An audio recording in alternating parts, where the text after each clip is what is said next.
everyone. So the Lord brought this situation back to my memory to share with you as encouragement, and I think it can touch any type of life or situation. So I had a friend who was married and was sharing with me that they were leaving their spouse to pursue other people, and so they were essentially getting a divorce. I remember I was in the car with this friend, and my spirit was just so grieved because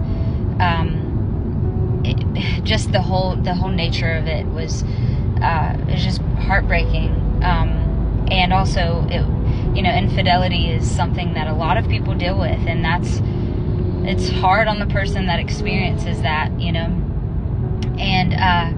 And right before she was exiting the car, I had heard the Holy Spirit say, "I want you to pray over her."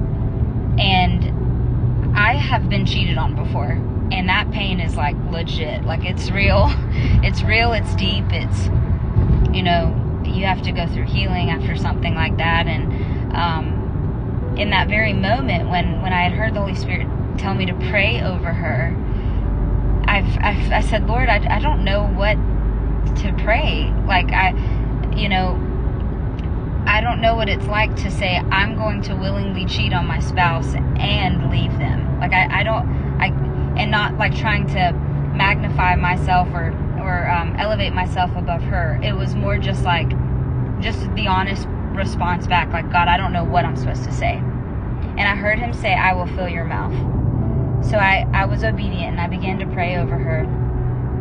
And as I was praying, I started to feel and hear his heart for his children that still make poor decisions, knowing they're not the best choices or the right choices for themselves or for the people around them, but they do it anyway. And I felt his heart and his compassion. And as I was praying for her and he was giving me every word to pray, I see just tears rolling down her face. And I hear the Holy Spirit say to me, "She's still hurting. Like, even though she made this choice, she's still hurting.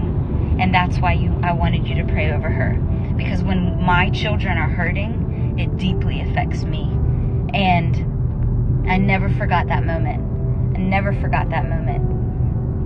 And so I wanted to share it with you that sometimes it can be hard to pray for others when maybe you haven't walked through that thing, or you don't know what it's like, or whatever the situation looks like. But just remember that when his heart is moved or grieved by something or a situation, we get to be his hands and feet and step in and say, "Lord, break my heart for what breaks yours. Move me for what moves you. Help me not to be numb to the things of this world, or numb to what your children are walking through or facing or going through." Like, I want to be a willing vessel that says, "God, my hands are open, my posture's open to pray over your children, to intercede on their behalf." And so I just want to challenge you to remember that, our life really isn't about us. It's about it's about sharing the gospel and just being Jesus to people, So, yeah. God bless you guys. I love you.